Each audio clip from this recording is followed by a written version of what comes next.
In order to make beer, one must first make wort, which is accomplished by steeping malted grains in hot water during the mash step. Once the starch from the grains has been adequately converted into fermentable sugar, that sweet wort then needs to be separated from the spent grains. And brewers have developed numerous ways to do this. You're listening to the Brewlosophy Podcast. I'm your host, Marshall Schott, and in this episode, contributor Malcolm Frazer is with me to chat about some of these mash methods. I think the big three that people talk about a lot is the very traditional, what used to be ubiquitous, fly sparging. You know, that's rinsing the grains after the initial mash, and then there was batch sparging, became real popular in the early 2000s, maybe mid 2000s. That's when you just kind of drain all the water away and then add a little bit more and then drain again.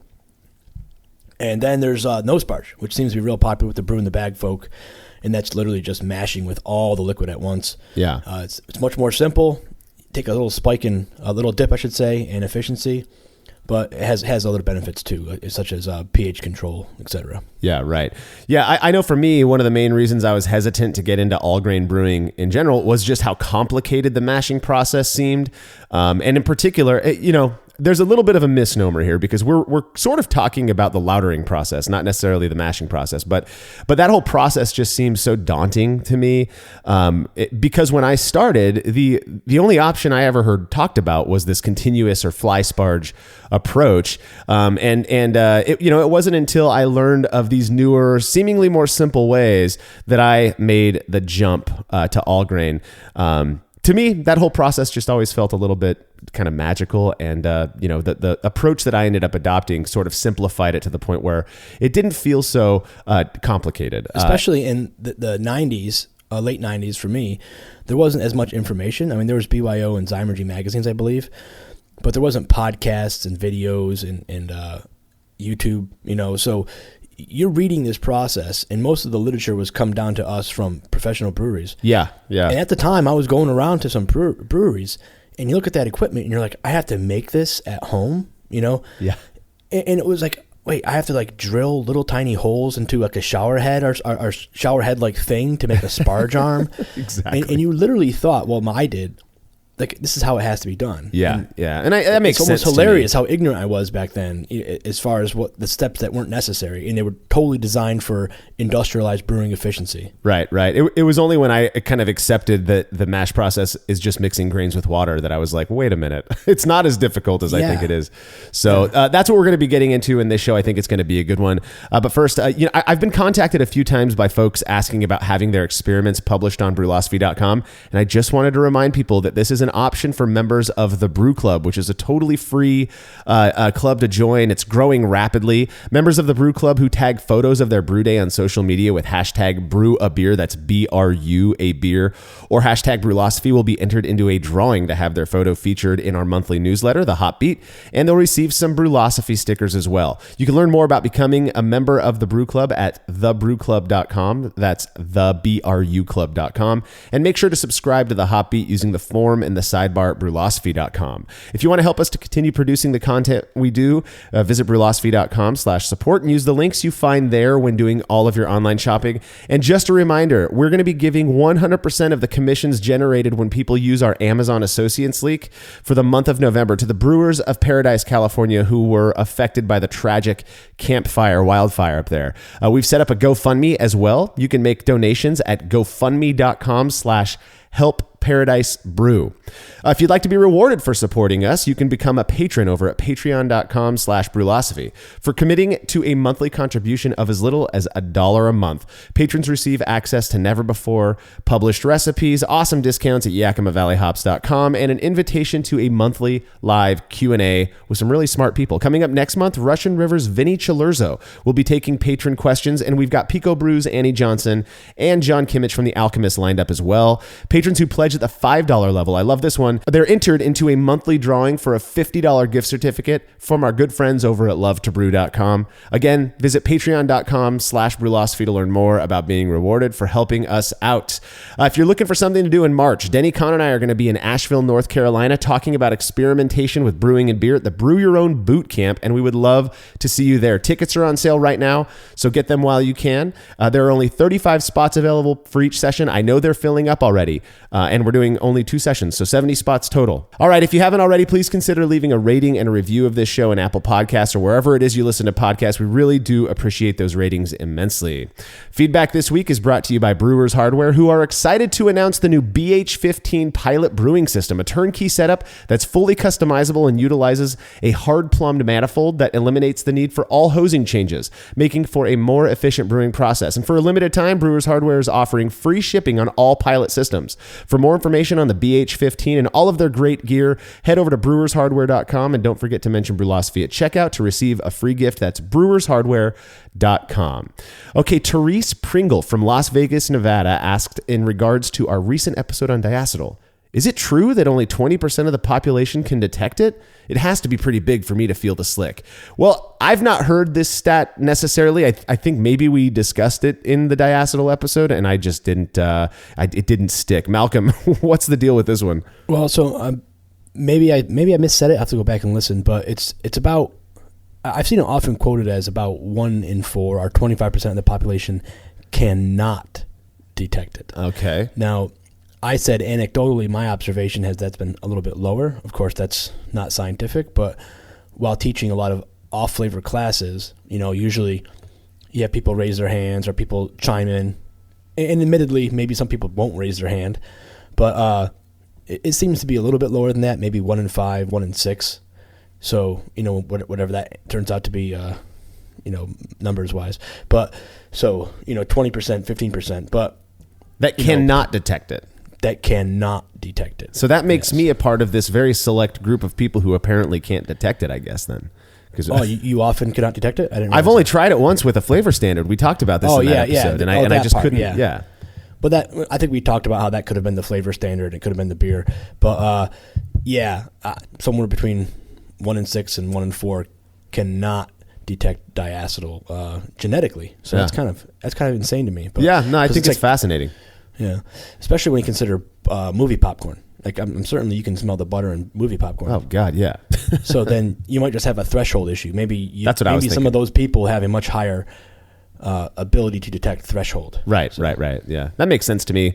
Therese, thanks for writing in with the feedback. If you have show feedback, you can send it to feedback@brewlosophy.com, or you can leave us a message by calling 951-444-0320.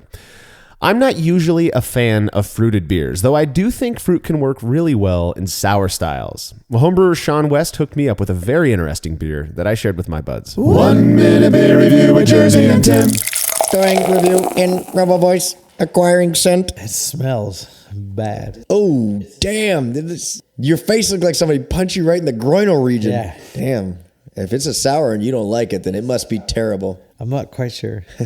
Dude, you don't know what you like. Tell me you don't know what you like. Actually, it's good. I do like it. I don't think it's a sour. No, it's definitely not a sour. Actually, just keep tasting it and making observations, and we will nail this down at the end because we can do this, dude. I doubt it, but it's a curveball. We're gonna give it a try. Curveball we knew was coming. It's cider E, right? So there's fruit. I'll go there. It's fruit, and it's crisp and clean, and it's got that fizzy. It doesn't taste like a beer, so it might not be a beer. I like it. I do like it. But I wouldn't drink it because I don't dig on swine. I don't do the ciders. It seems like high in alcohol. No, it's not. No, it's like 6% max. No, it's 4.3%. If that's what you're at right now, we're nailing down the alcohol percentage. How about you tell me what it is?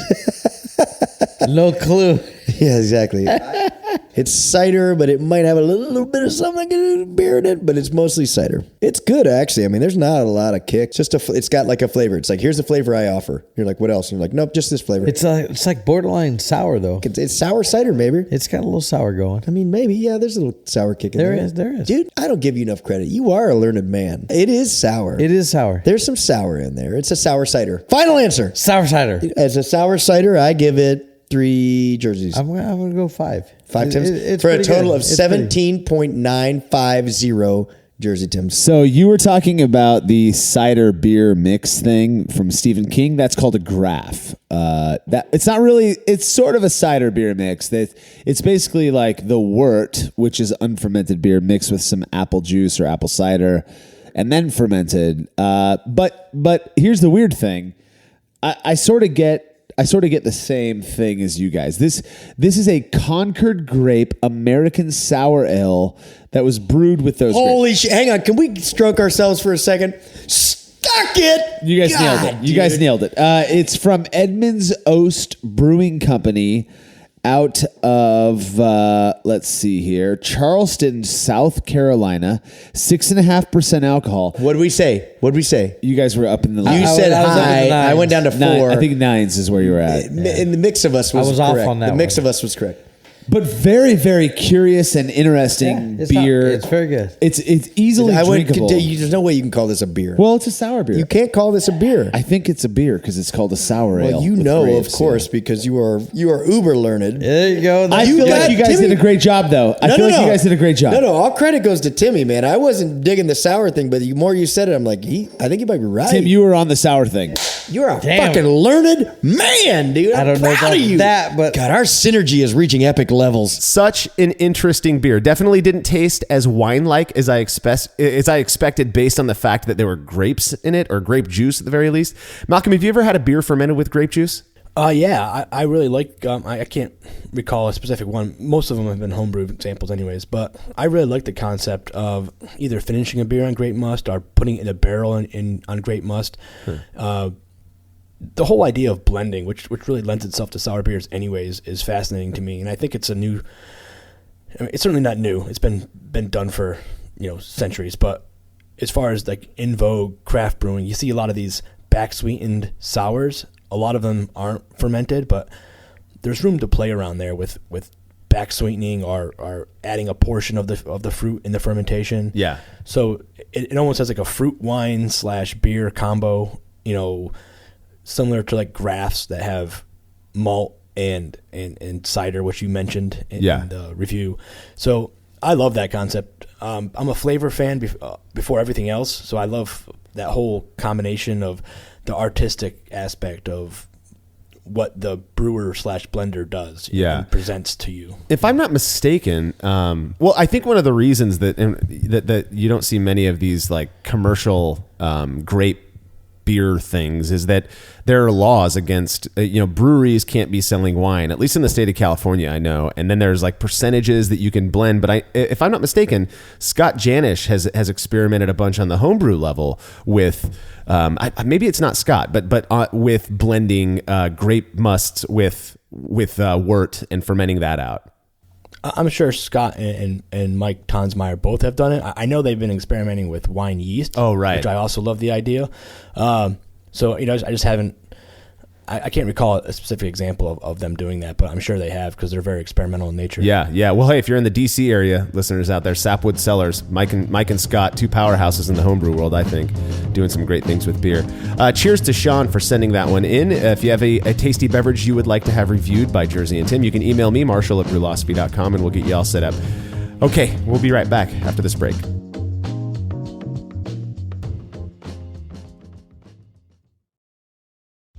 Hi, I'm Stephen Leach, creator of Brow Supply Brewing Systems, here to tell you about our latest Unibrow brewing system. Modeled after the brew in a bag method, the Unibrow uses the same kettle for both mashing and boiling, replacing the fabric bag with a stainless basket that can hold up to 20 pounds of grain. A heating element is run by an electric controller that allows for the maintenance of specific mash temperatures and makes mashing easier than ever. Each Unibrow is shipped with a counterflow chiller and the parts required to brew a batch of beer. We're really proud of the Unibrow, and we know you'll love it as much as we do. Go check it out at browsupply.com and sign up for our email list to receive special deals in your inbox. Family-owned Atlantic Brew Supply is the largest homebrew shop in the Southeast. No gimmicks, no multinational corporate overlords, and no BS. They offer exclusive malts, yeast, and more from local artisans, as well as award-winning recipe kits. They also sell professional brewing gear and cask equipment from sister companies ABS Commercial and Cask Supply. Most ingredients are available by the ounce, plus Atlantic Brew Supply has an on-site calculator to help you craft your best brew. Orders are processed same day, and 2-day shipping is guaranteed for East Coast customers. Get 15% off your first order using promo code BREWPOD. That's BRUPOD at AtlanticBrewSupply.com. As every brewer knows, the best beer requires the best hops, which Yakima Valley Hops provides fresh from the source to brewers around the world, carrying everything from classics like Cascade to modern favorites like Galaxy and Mosaic, as well as other ingredients and gear. Yakima Valley Hops has it all. And don't forget to check out their new podcast, The Late Edition, where the YVH crew goes into depth on our favorite plant with industry experts. Head over to YakimaValleyHops.com now to see all they have to offer and subscribe to The Late Edition wherever it is you listen to podcasts. After a long brew day, the last thing I want to do is waste more time chilling wort. I've tried so many different options, and ultimately I settled on the super efficient immersion chillers made by Jaded Brewing. With the King Cobra and Hydra, I'm able to chill my entire batch of wort from boiling to just a few degrees above groundwater temperature in as little as 6 minutes. If an immersion chiller is right for your brewery, then do yourself a favor and check out all of the rad options Jaded Brewing has to offer at jadedbrewing.com, and be sure to let them know Brewlosophy sent you.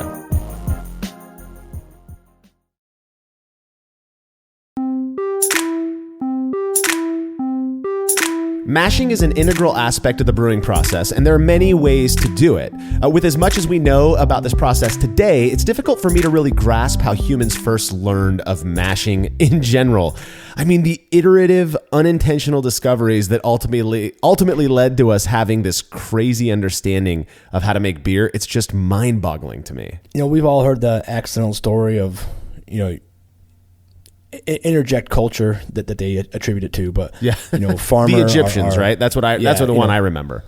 Which one? The Egyptians, like some Egyptian farmer out there had a clay pot full of grain or whatever, or it could have been a pot full of grain that was rained on or discarded water, and then it germinated, and then it was dried, and then they realized if you add more water, who knows, you add more water and it converts sugar, and then wild yeast ferments it, and it's bubbly, and yay, beer. So, but very ancient beers, they believe, might have been drank from straws, like you drink out from underneath the grain. Mm-hmm. So that kind of lended itself to like, well, maybe we can just separate this some other way, and most likely it would have been a basket. You either have the grain in the basket and you can pull it out, or you could put it through a weave of sorts of grass, and then that would hold back the grain, so now you have the liquid. Right. So it's kind of funny how way back, that to me sounds like brew in the bag, and we're just returning to our roots with that method. Yeah, and it also kind of sounds like batch sparging. Like you just add, you can envision ancient man straining the liquid out, because maybe they decided that the straw method wasn't so great. Right. I think some people have seen the pictures of multiple people sitting around a pot and drinking with straws, right? The grain. Absolutely. Yeah. So they drink the water or the beer at this point out from underneath the grain. So you can imagine them saying, well, this, if I want to enjoy this individually, maybe I'll strain it off and serve it later. So probably the straining tools were pretty primitive. And meanwhile, me back in 1998 was thinking, I need to have like a false bottom. How do I make a false bottom? But I wasn't as well aware of the history back then. So here we are trying to mimic industrialized brewing processes with false bottoms, expensive equipment, rotating sparge arms, our sprinkle heads. But early man had been doing this basket or pouring through woven grass method, and here we are. Well, we are back to that. Right, and you've got to consider the fact that the beer they were making back then, it's not like they were crafting these amazing IPAs and pilsners and whatnot. But I mean, still just sitting here and listening to you kind of talk about that, it's that iterative step process that just is so mind-blowing to me, that we are where we're at today with our understanding of how to produce wort.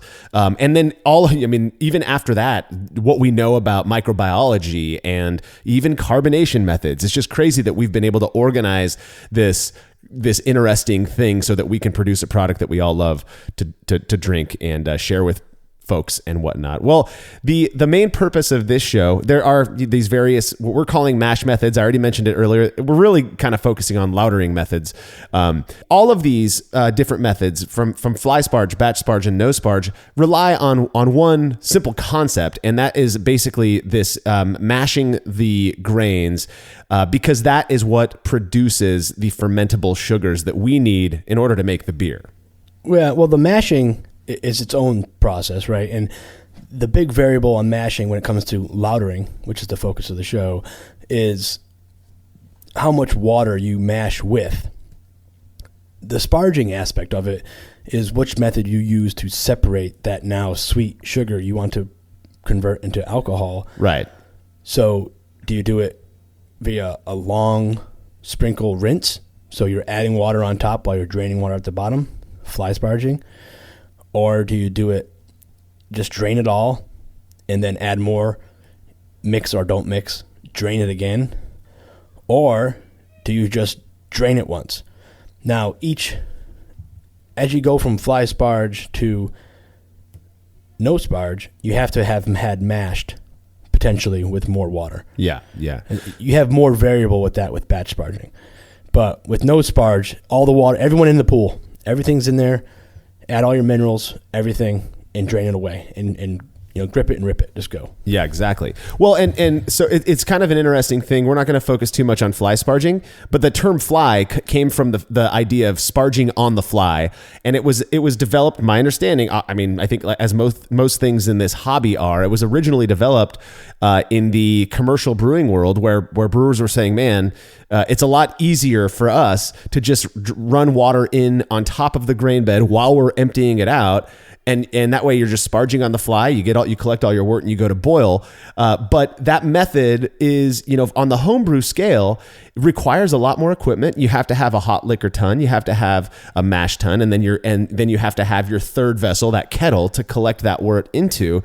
That was a bit complicated. And I think it did hold a lot of people back from jumping out of extract brewing, which you skip the whole entire, mashing step.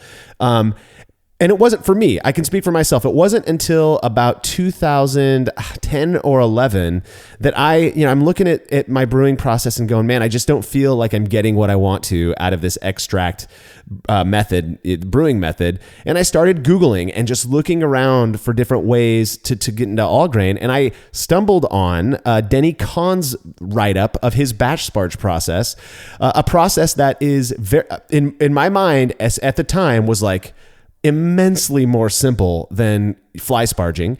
All you do basically is you hold a certain amount of your strike water or your mash water in a insulated vessel. I think most people still to this day who use this method are using, coolers, and you hold it in there for an hour. You run that off, you collect that sweet wort, then you just add a little bit more water to that, and then you run that off and you collect it again. So you only need 2 vessels. And you've got your wort. Obviously, there were some downsides. There were a lot of people at the beginning, I'm sure, who were saying that there are some huge negatives to going this route. I know when I first started brewing, I actually had mail order parts. I had mail ordered parts from Dan Listerman, who's in Cincinnati area of Ohio, and you actually had to write in and give a check. It just makes me sound like I'm 60 years old, but I'm not.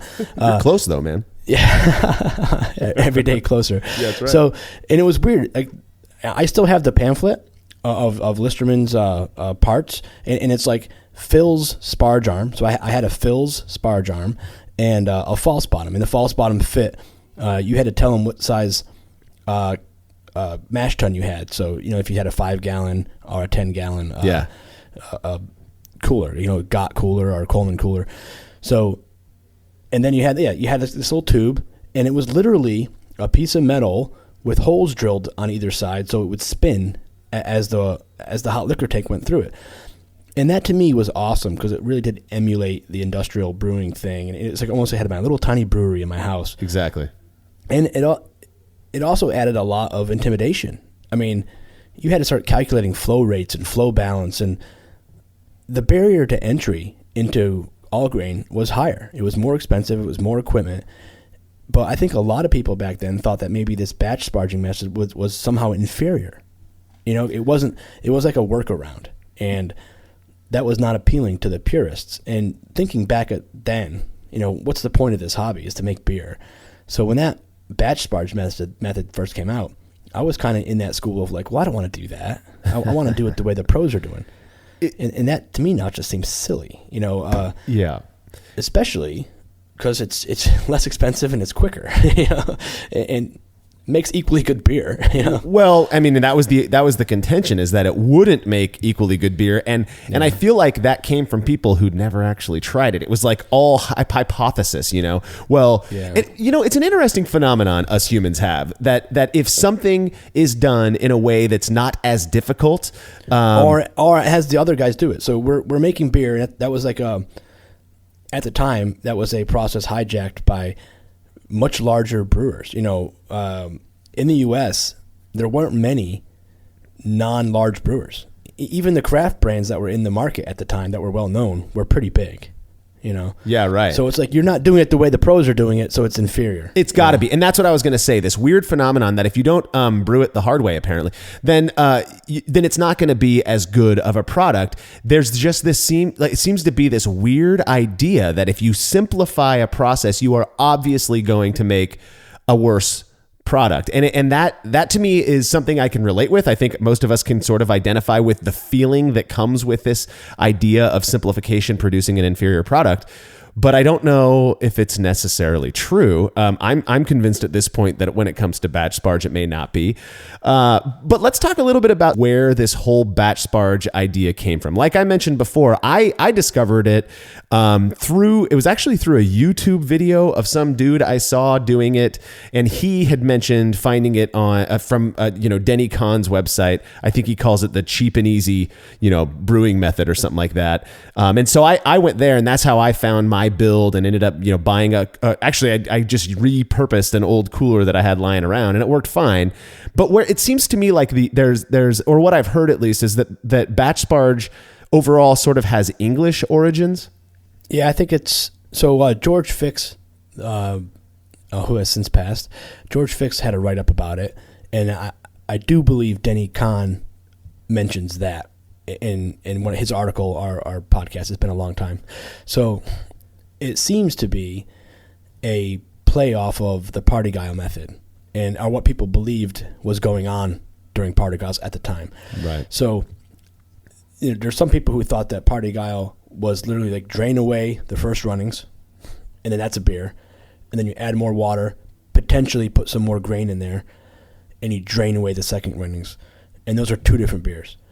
But it does seem, and I'm not saying that didn't exist, that probably did exist in some breweries, but there does seem to be, it's more complicated than that. Like you would drain away all or part of the first runnings, drain away all or part of the second runnings.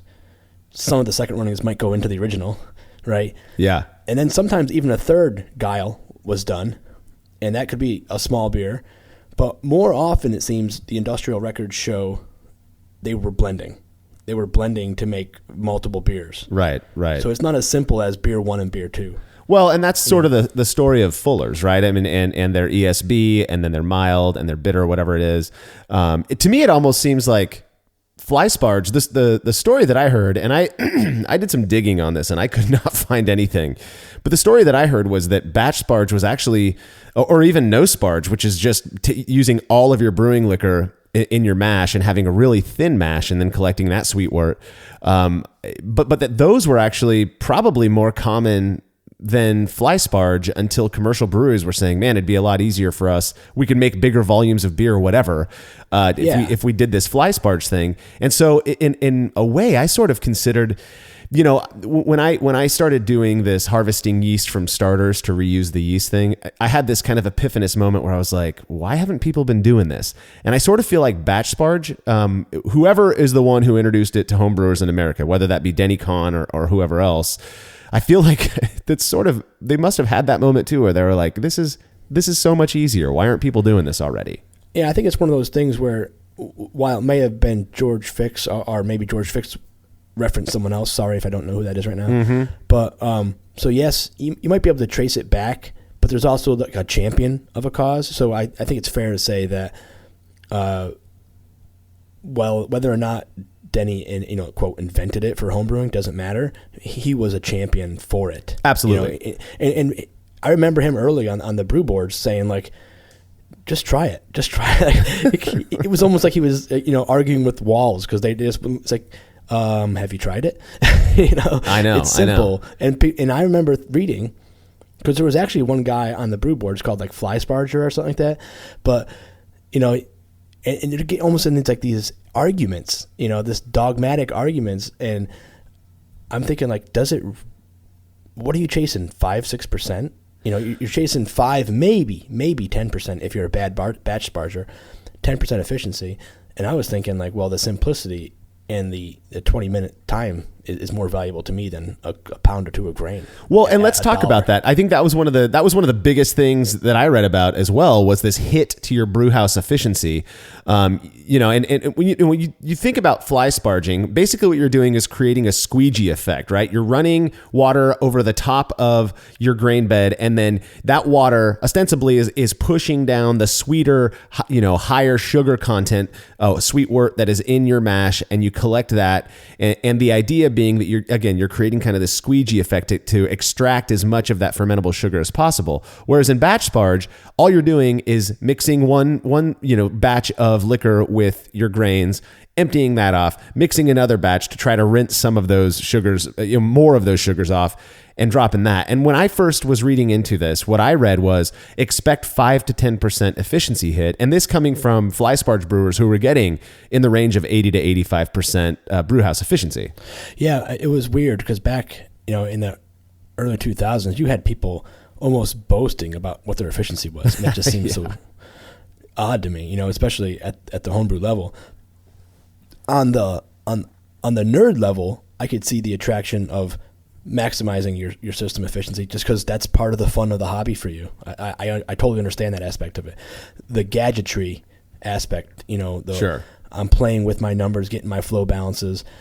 So, in my previous life in the nuke world, that kind of appealed to me. And then I started thinking, there's these procedures in the nuke world, and I'm not going to go too far into it, but if you have like a contaminated steam generator, you can reduce the contamination by doing water in, water out.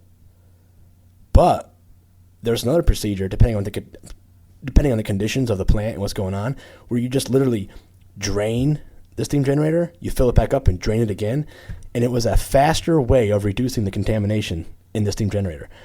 So that was like a light bulb moment. I'm like, wait a second. You have a more rapid, more complete volume exchange. Of course, it lowers the contamination faster. Right, right. So I'm thinking, like, hello. Yeah. Contamination or sugar? Let's trade those out. Yeah, I know. Pardon me. And so why chase efficiency? Chase time and add another pound or whatever works out for your system of grain. And then when I started getting into water chemistry, I realized this is even easier. It's just like, you don't have to have multiple iterations of adding minerals and calculating ratios. I used 5 gallons here, so I add this much minerals now. And then I add 3 gallons here, so I need that much minerals, Yeah. So, yeah, I love the simplicity of it. And well, you make such a fantastic point with the water chemistry piece of it as well. I mean, you hear a lot of talk about tannin extraction during the fly sparge process with water that isn't like in that exact right Goldilocks pH range, right? Well, yeah, and a lot of people will tell you collect runnings to, and depending on the source, they'll say collect until your runnings go to 1.010. So whatever that is in Plato, sorry, it's like 2.5. Or until you hit 2 Plato, or 1.008. Yeah. So collect your runnings, and at that point, they assume that you've lost buffering capacity from your wort and that your pH may go above. And once again, you'll hear 2 different numbers, like 5.8 or 6. Yeah. So if you want to keep your pH below 5.8 or 6, and if you don't, then you increase your potential to extract tannins and polyphenols and silicas, which can add a harshness to your beer. Right. So now you're monitoring this stuff on the fly, if you will. And meanwhile, batch sparging, grip it and rip it. Just grip go, it and rip it. So. But I do want to add this one part, is that one of the benefits, and this was emphasized in industrial brewing text, is that if you're using deaerated water during flash sparging, if you keep a proper cap on the mash cap, you have the ability to more closely limit oxygen. I'd never considered that. Yeah, that makes sense. Yeah, when you quickly strip away the water, unless you have a purged headspace, so you could do that with like a cask breather setup with nitrogen or CO2. You could cap the head to prevent oxygen from coming in. Yeah. But if you are one to concern yourself with hot side aeration and oxidation during that step of the process, then batch sparging can be pretty egregious. And I think less so no sparge. In fact, a lot of the people who practice low oxygen brewing do like no sparge. That's what I've read, yeah, and that's an interesting thing to me as well, because no sparge, I think, and I don't want to go down this rabbit hole, but that got even more shit than batch sparge, because you are skipping an entire process that is, determined to be absolutely necessary by. Yeah, do you even brew, bro? It's like, so no sparge to me is even more attractive now, and we can relate because we have kids, and we have time is a factor. Yeah. But it's even simpler because all the water's added and all your minerals are added, and you just drain away, and you can hit your heat and start boiling as you're draining away. I know. It's amazing. It's amazing. Well, and I think, again, we've had an episode on brewing a bag already, and so we won't focus too much on that either, but I think that's the appeal of these no sparge methods, is that you're skipping so many parts of the process, but still able to make beer that's good. Yeah. So fly sparging, you often hear about 80 to 90%, we'll say loosely, efficiency. And by efficiency, I mean extraction of sugar, the potential extract from a grain, right, into your kettle. So you're measuring, this grain should be able to get me 36 gravity points per pound. I'm only getting 24. Yeah. Into the kettle, brew kettle. Now, so 80 to 90%, we'll say, and some people say 75% for fly sparging. For batch sparging, I hear a 5 to 10% dip. And then for no sparge, I hear 65, maybe as low as 60, but up to 70% efficiency. Yeah, yeah. So that's not to me an underworld efficiency drop. Well, and you have to weigh your priorities, right? Like what Exactly. do I want? Yeah. What's right for you? Exactly. Well, the way we're talking about batch sparge makes it sound like it's a lot more convenient than certain methods. You can save some time. You don't have to worry about your sparge water pH necessarily as much as you do. But the question remains, does it actually make a noticeable difference? When we come back from this break, we're going to talk about some experiments that we've done to test that out.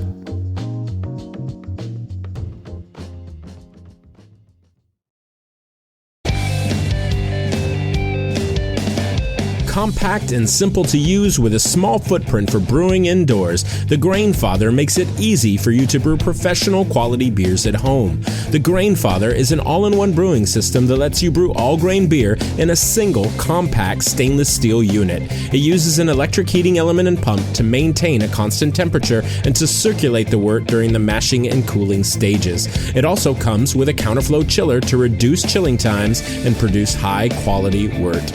And now, with the addition of their conical fermenter, the Grainfather takes things one step further by offering homebrewers state-of-the-art temperature-controlled fermentation just like commercial breweries use. And with the Grainfather Recipe Creator and Connect app, you can easily design a recipe, sync your brewing system with your phone, and then just sit back and relax as the app takes over and assures that you maintain your scheduled mash temps and boil schedule. Head to Grainfather.com to purchase your all-in-one brewing system today and to sign up for their free recipe creator tool. Once more, head on over to Grainfather.com, that's Grainfather.com, and get started today.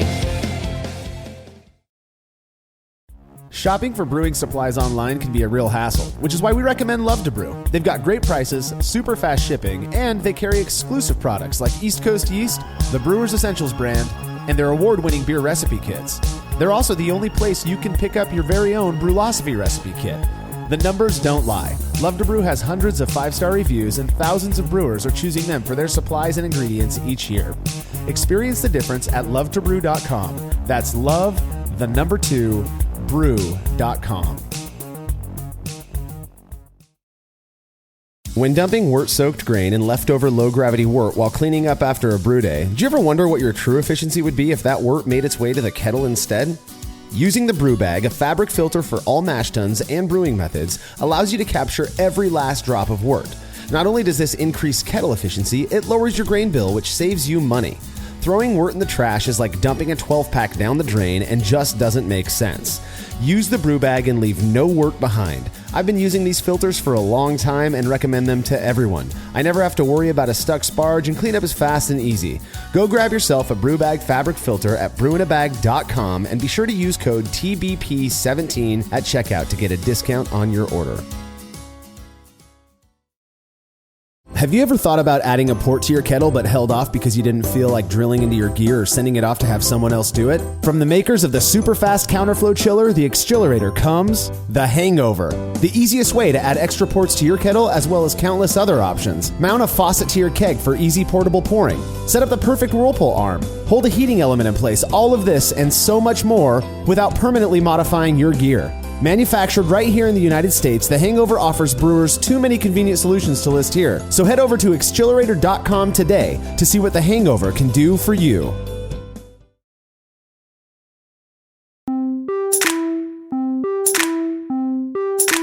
The continuous or fly sparge method is fairly involved and requires a bit more gear as well as attention to detail. However, some swear it produces a higher quality wort compared to less complicated methods, such as batch sparging. Curious to see for himself, our contributor Ray Found put it to the test a couple of years ago by brewing a 10-gallon batch of Bohemian Pilsner. Each batch had the same water to grist ratio for the mash portion of this, so which also meant that it had the same sparge volume. After each 60-minute mash, the batch sparge batch was completely drained. Then the full volume of sparge water was added to the mash tun, stirred, and then completely drained off. Typical batch sparge process. For the fly sparge batch, Ray rigged up a very simple tool using some extra hose and one of those like cheap plastic wort aerator things to spread the sparge water over the grain bed. And he tried to match the outflow of sweet wort with the inflow of this sparge water. I think that's a fairly typical process. After each wort was collected, Ray noticed that the fly sparge grain bed didn't have this gelatinous substance that I think a lot of us have noticed that kind of rests atop the grain bed when you're doing batch sparge. It's like this kind of brownish gray stuff. Anyways, both worts were boiled for an hour and hydrometer measurements showed that the fly sparge batch clocked in about 4 SG points higher, so about 1 Plato, than the batch sparge wort, confirming the idea that fly sparging can improve efficiency. Malcolm, you've done both. That's a pretty common observation, I would say. Yeah, I think that's right in line with most people's observations. Right. And that, no one here is arguing that you can't. Some people out there will say that you can get just as good efficiency with batch sparge using certain process things. But I think for the most part, all else being equal, that fly sparge is going to produce a higher, you're going to have higher gravity sweet wort than if you're using batch sparge.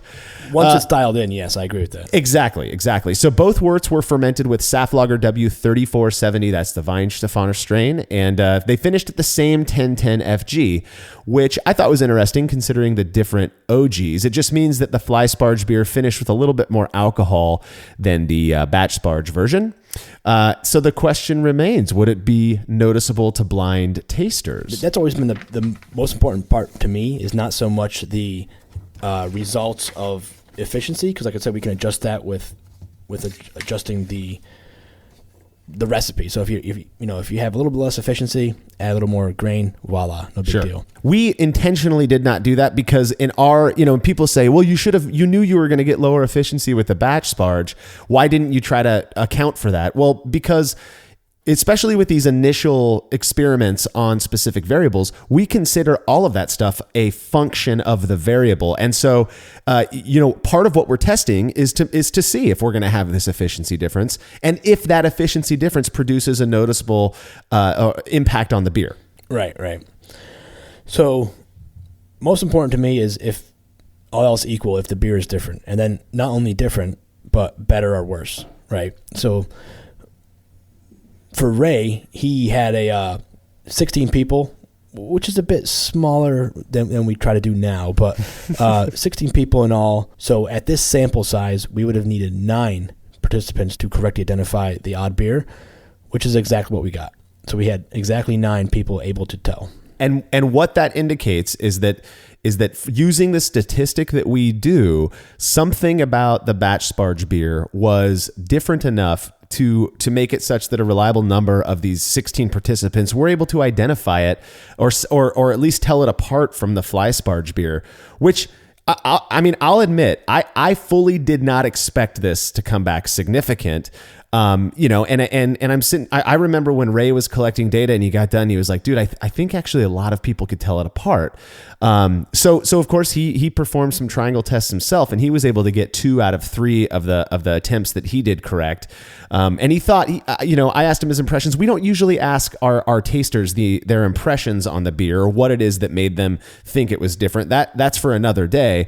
But Ray said that he thought the Fly Sparge beer was slightly maltier, had kind of a richer flavor, was a little bit more full, but he didn't really have a preference. And, you mentioned the thing that matters most is, after it does it produce a difference? And then if so, what's better? Well, you know what I'm going to say. What's better is completely relative to the person, tasting the beer. Yeah. So one of the things I harken back upon and remind people of is when I did that aged oxidized extract experiment. So those beers were just insanely different, because it was fresh extract versus aged extract. Yeah. But the preference was almost right down the middle. I know. So when you're not given the pretext of this is supposed to be a Helles, if you're just said, which one do you prefer? Which one's more yummy? Yeah. More delicious? It was pretty split. Yeah, and that's exactly what happened with this one as well. The preference was split. I mean, there was really no pattern. Neither of the beers was more preferred than the other one. And Ray did have some conversations after the fact, after testing was done with some tasters. And he noted that those who got it right tended to use words like crisper, drier, and hoppier to describe the beer that was made using the batch Sparge method, which I'll be honest, again, those are descriptors that I would have expected to come from the Fly Sparge version of this beer. Just given what we know about, well, I guess what I presume about Fly Sparge, but that was the batch Sparge beer was noted by tasters to be crisper, drier, a little bit hoppier, perceptibly at least. Yeah, that whole aspect of, we've heard the discussion where it's like the batch Sparge beers or no Sparge beers provide a maltier beer. It doesn't make any sense to me, because if you end up at the same original gravity, you should have extracted the same stuff. I know there's some differences with pH potentially, and the gentle rinsing method maybe because it's gentler. I don't know how that would make a difference. I'm trying to justify here, but it doesn't make any sense. I don't know why a batch or no Sparge beer would be maltier. I suppose I could accept an explanation if given one. Maybe because you're stripping away less tannin. I'm reaching. You know what, Malcolm? You are way smarter than I am and a much better brewer. I was going to ask you to try to come up with some explanations, and obviously you and I are in the same boat. I have no idea. At the very least, what we can say is that these results seem to imply that these different methods, that Fly Sparging does produce different characteristics than batch Sparging, which I think is interesting. We've done another test, but before we get to that, I want to remind everyone about our awesome sponsors, Imperial Yeast, who provide brewers with the finest quality yeast on the market. Packing 200 billion cells into each pitch-right pouch, brewers are ensured a quick and healthy fermentation. Imperial Yeast offers a wide variety of ale and lager strains, as well as some funkier stuff. 2 of their newest varieties are A30 Corporate, designed for those newfangled brute IPAs that everybody out there is brewing, as well as A43 Loki, a strain of Norwegian origin that can apparently tolerate some pretty warm temperatures. We've got some cool experiments planned for both of those, so keep your eyes peeled. Go check out everything Imperial Yeast has to offer at imperialyeast.com. Okay, so we mentioned a no Sparge earlier, which is this is a process where you take the entire volume of brewing liquor, you put it in with your grains, you let it sit for however long you're going to mash for, and then you just collect it all and start boiling. Very, very simple. To me, it was kind of the next step in simplification next to batch Sparge. Well, Jake Houlihan wanted to see how this might differ from batch Sparging and designed a Kolsch recipe, brewed 10 gallons of it. Again, in this one, given the nature of this variable, the water to grist ratio was quite different, right? With the batch Sparge batch being around 1.5 quarts per pound of grain, while the no Sparge batch was closer to 0.875 quarts per grain per pound of grain, since it was a full volume mash. Of interest to us was what impact this would have on mash pH. Malcolm, you mentioned earlier that no Sparge is great because you don't have to worry so much about this component. Right. You can you have all your minerals and the acids with your water during the initial mash. So, you're not removing buffering capacity with each addition of water, which would require recalculation of more minerals and more acid potentially. Yeah. So you're not worried about getting above that 5.8, a pH of 5.8 to 6, and potentially removing, the scary tannins and silicas, Exactly. harsh flavors. So, Well, surprising. I expected there to be a pretty big difference in not huge, but at least a noticeable difference in pH. But what Jake found was that the batch Sparge mash pH was about 4.1, while the no Sparge one was at 4.0. I mean, arguably similar enough to not worry me. So anyways, both worts were mashed for 60 minutes, after which the batch Sparge wort was drained fully and the remaining brewing liquor was used to sparge the grains. Typical process there. The no Sparge batch, the entire volume of wort was completely drained and the no Sparge was complete. So the grains were then dumped. The worts were boiled for 75 minutes and chilled before Jake took hydrometer measurements that showed the batch Sparge batch was ever so slightly higher than the no Sparge batch. 1052 OG for the batch Sparge to 1050 OG for the no Sparge. Not a big deal if you ask me, particularly given all the talk about how no Sparge is way less efficient than batch Sparge. And for efficiency numbers, this was 74% for the batch Sparge batch versus 71% in terms of brewhouse efficiency. So those worts were racked to identical fermenters and pitched with WLP 029 German ale Kolsch yeast. Identical amounts went into each batch, and they fermented fairly similarly. Jake noted no major differences in fermentation activity or whatnot. For FG, the batch Sparge batch finished at 10:05, while the no Sparge finished at 10:06, which, given the higher OG of the batch Sparge wort, indicates it was slightly more fermentable, which I think is kind of curious. Is there anything about that process that you think would impact a fermentability? Maybe, maybe because you're, it's more gentle and you're not changing the temperatures as radically. I'm reaching again here. You keep using the word gentle, which is fascinating to me. I guess I would think no Sparge is more gentle, but Really? Because I mean, with fly sparging, you're kind of floating this mass. Because if you don't, you'll compress the grain bread, right? So the idea of fly sparge is you've kind of had this like floating matrix of water and grain. So as you're adding water, you're gently pulling away water, or now sugar water, right? So it's less aggressive, whereas batch sparging, as the water leaves, as the wort is leaving the grain bed, you are collapsing the grain bed on top of itself and it's crushing down. So it has the potential to cause a higher DP. Okay, and you're saying that no Sparge then is even more or less gentle because of the fact that it's just got more water in there, I guess. Yeah, I haven't done the research to find out how much of that is true. It's just me thinking out loud. Yeah, but I do imagine it as a more gentle process to the matrix, which is that floating grain in the sugar water solution, slowly pulling away from the bottom while you're adding to the top, seems to me to be gentle. But what happens, and this is the problem with fly sparging, especially on the homebrew level, is not a lot of us have like a DP gauge or a level gauge on the mash bed, so we can't see when we're pulling a suction. So if you're pulling grain away too fast, then you'll start compressing your mash bed.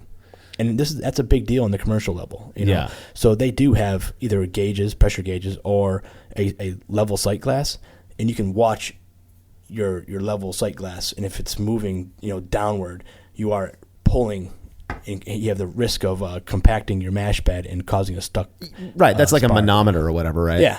But in regards to this specific experiment comparing batch Sparge to no Sparge, to me, it's making me think the fact that you got this one, the batch Sparge where it was higher in OG and lower in FG, that's what I'm saying. That fact alone sort of indicates higher fermentability, whereas the no Sparge beer, or the wort at least, had a higher OG, and then the finished beer was a little bit higher FG, which it's making me think of a lot of claims that I recall back in the earlier days of my brewing, where people would say that this no Sparge process can produce a maltier finished beer. And I remember, I forget who it was, but somebody saying, hey, when you're making English styles, if what you want is this malt forward thing, then do a no sparge because it's going to emphasize that malty character. I never understood why. Yeah, and I'm at a loss. I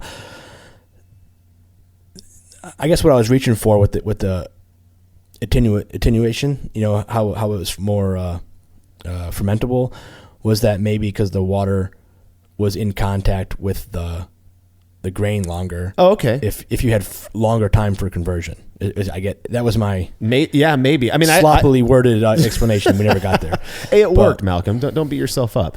Well, let's get to some results. First things. I don't know if we talked about the appearance of the fly sparge versus batch sparge beers. Those were basically identical. They look the same. For this one, this Kolsch that Jake made, the beers looked fairly similar, though Jake was he was convinced the batch sparge beer had a slight haze that stuck around, whereas the no sparge version didn't necessarily have that. And I've seen that critique come up with batch and even no sparge. So some people will try to combat that by doing a recirc with their pump. Right. Because I think you don't set up the filter bed as such, and you don't rinse through.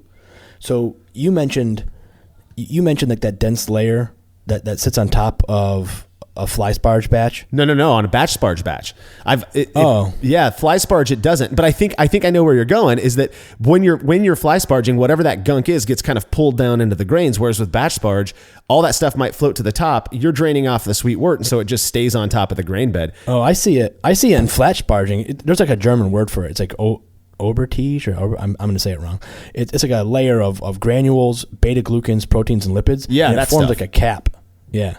Yeah. Anyways, at any rate, well, Jake got a pretty good sample size on this one. 10 more than Ray did. He 26 participants to do the triangle test in this one, which would require 13 people to identify the odd beer out in order for us to say it was significant. And 14 were actually able to detect the different beer, which is amazing. I mean, that's amazing to me. Me too, man. So they were able to detect the difference between the beers, and it goes to show again that it might be different, but it doesn't necessarily indicate what preference are better, right? Which is completely subjective. Yeah. And to get that out there, 7 people preferred the batch sparge beer, 3 people preferred the no sparge beer, 3 people just had no preference despite noticing a difference, and 1 person admitted they didn't actually perceive a difference. But this data, I mean, honestly, when Jake was doing this, did you expect it to come back significant? No. Me either. Not unless something happened where like the gravities were way off when we left them. Right. If they came back way radically different gravity, I'd say, okay, that's why.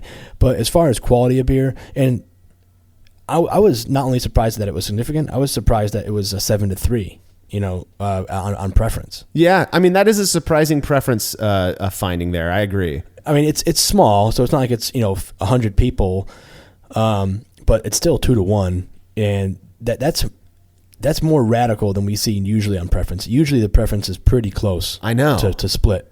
I know. Well, and it's particularly considering the fact that Jake couldn't consistently identify the unique sample in his own triangle test attempts. So you got these tasters out there who were able to tell these apart, according to the statistics. And Jake was like, man, I just, I can't get it. Yeah. I mean, like Jake said in his write-up, the beers were clearly different visually, and that's one of the critiques I see, especially amongst lager brewers, is if you don't do a recirc, you don't filter out those proteins, those lipids, those potentially polyphenols. If you don't do a long lager to let them settle out, then you might end up with a slightly hazier beer. And that, if that concerns you, that's something to consider. Absolutely, there's ways around it with pH control and, like I said, recircing, etc. Yeah, but I've also found given enough time in a cold keg, it settles out. Yeah, sure. Well, or if you fine with gelatin, which I'm sure Jake did for this Kolsch, there are these different ways around it. To me, though, when I started batch sparging, I told myself, just to feel good about myself, well, it's not going to produce a different beer than fly sparge. Those are just the traditionalists out there who don't want to change things. And then lo and behold, it seems by our own testing to produce a difference. And then, so I moved to no Sparge to simplify things. And that's basically what I do nowadays. And I'm telling myself, well, obviously it's going to produce no difference from batch sparging. And then Jake does this experiment. And sure enough, it seems to produce this difference, along with this weird preference, lineup that we've got, 7 versus 3 preferring batch Sparge over no Sparge. It really did cause me to kind of think about the processes that I'm doing and how it might be impacting changes that I notice in the beers that I brew, or stuff like that. Yeah, I'm not. I think there's fine tuning that can be done on either of them. So it's really what you want, but I'm more apt to do. I do batch sparging almost all the time now, and I do like a modified batch sparging. So I batch sparge with more water, not quite to the point of no Sparge levels, of course, otherwise it'd be no Sparge. But I batch with like 3/4 of the mash water, or total water in the mash, and then I do as I'm draining, I start draining, and then I add the Sparge water right on top. So it's kind of like a mix method. Yeah, that's like a fly batch hybrid type of thing. It sounds like. And it works for me because it's quick, it's simple. And I do a recirc, a slight recirc just to kind of get clearer wort. But it works for me, and it's simple, and not quite as simple as no Sparge, but pretty much do what you want. Yeah. I like clear wort. I don't know why I do, but it's like a thing. Because you're old school, man. Yeah, I'm old school. Yeah. Well, I'm with you. You got to do what you want. But I also think for those who want to brew, who might be limited by space, issues in their apartment or their garage or whatever it might be, you have options that don't require, 3 vessels and all of this stuff. And you got to just tweak your process until you get to the point where you enjoy what you're making, and then just go with that. And don't be afraid to experiment. Maybe, if when you're no Sparge brewing, if, you add 1/2 pound more than if you were to do batch Sparge, and maybe mash a little bit lower than when you're batch sparging, maybe you compensate for those differences and it produces a more similar beer. There's little tweaks that you can make to ensure that you're producing beer that you like, and then that's what you stick with. That's sort of my thinkings on it. That's one of the beauties of like the Beersmith software. You can change your system up. In most systems, if you have the volume and your mash done, you could do both. So try both. Yeah. And see what you like. Or one of the great benefits of the home brewing community is the homebrew clubs. Find someone whose setup is optimized for one method. Yeah. Then find someone who's optimized for the other method, and see what you enjoy most. Absolutely. And but still, with that, and with the fact that I've adopted this no Sparge method as my primary method, I still find these results absolutely fascinating. To me, it was weird to accept that the people out there who were claiming that who had never tried batch or no Sparging, who were claiming that it made a difference from fly Sparging in particular. I had to concede. I mean, it doesn't mean it's better or worse, but it certainly does seem to produce a difference, at least as far as our testing goes. That's right. Well, obviously there are many different ways to produce wort, and while the evidence seems to be suggesting that they may lead to differences, again, that doesn't mean any method is universally better or worse than another. Malcolm, that's all the time we've got for this episode. Is there anything else you want to say about batch Sparge brewing? Try it and judge for yourself. Different, but not necessarily better. I totally agree. Well, you can read more about the experiments we discussed in this episode, as well as the other sciencey stuff we're up to, over at brewlosophy.com. The Brewlosophy podcast is made possible by the generous support of our sponsors, as well as all of our rad listeners. We seriously could not do this without you. Cheers to everyone who has subscribed and left a review of our show. It makes a huge difference. If you haven't yet, please consider doing so. Head over to brewlosophy.com/support to view a list of ways you can easily help us to continue producing this podcast. If you want a reward for your support, visit patreon.com/brewlosophy. Thanks again for listening. We'll be back next week with another episode of the Brewlosophy podcast. Until then, think beer. Start off the morning with some hot tea, lemon and honey cause it soothes my throat. Put some herb in the bowl, yeah, it's homegrown. Ain't gotta go through the middleman no more.